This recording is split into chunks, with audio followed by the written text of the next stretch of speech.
नमस्कार दोस्तों, मैं उज्जवल विश्वास, आप लोगों का मेरे YouTube चैनल में स्वागत है।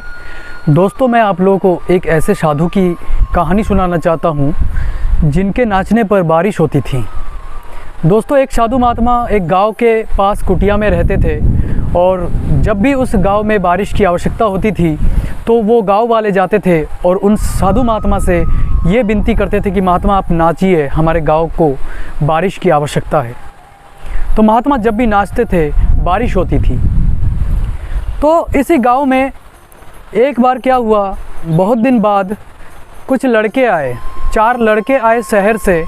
और आने के बाद उन्होंने जब सुना कि यहाँ एक ऐसा साधु है जिनके नाचने से बारिश होती है, तो उन्होंने भी उस साधु को चैलेंज किया कि हम भी नाचेंगे तो भी बारिश होगी। अगर ऐसा है हमारे नाचने से बारिश नहीं होती है तो उस साधु के नाचने से भी बारिश नहीं होगी।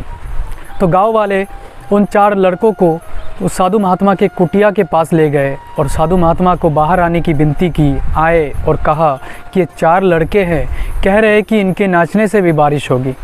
तो साधु ने कहा ये तो अच्छी बात है, हम भी देखना चाहते हैं कि इनके नाचने से बारिश हो।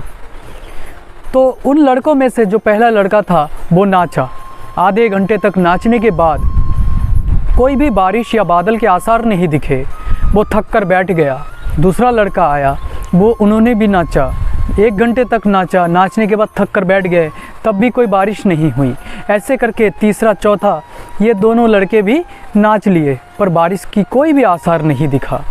तो उसके बाद सबने कहा कि साधु जी अब आप नाचिए, हम देखना चाहते हैं कि आपके नाचने से बारिश होती है या नहीं है।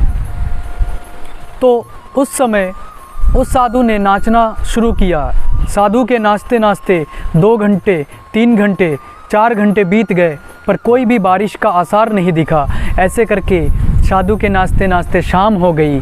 उसके बाद बादल से पूरा आसमान घिर गया और ज़ोरों से बारिश शुरू हो गया। जब बारिश शुरू हो गई उसके बाद सभी ने महात्मा से कहा कि महात्मा हमें क्षमा करना, हमें नहीं लगा था कि आपके नाचने से बारिश होगी, पर मुझे ये जानना है कि आपके नाचने से बारिश क्यों हुई, कैसे हुई, हमें इतना बता दीजिए।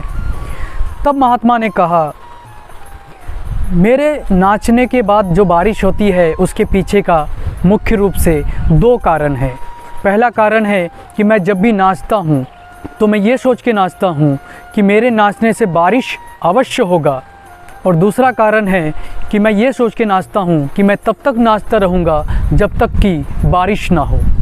तो दोस्तों, इन साधु महात्मा ने जो ये सिखाया है कि सफलता प्राप्त किए हुए व्यक्ति के पीछे का भी 2 कारण होता है।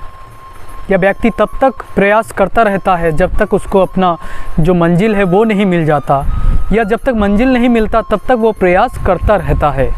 तो कहने का तात्पर्य यह है कि हम लोगों को भी अपने मंजिल को प्राप्त करने के लिए हमें तब तक उसमें कार्य करते रहना चाहिए, मेहनत करते रहना चाहिए जब तक कि हमें उस मंजिल की प्राप्ति ना हो जाए।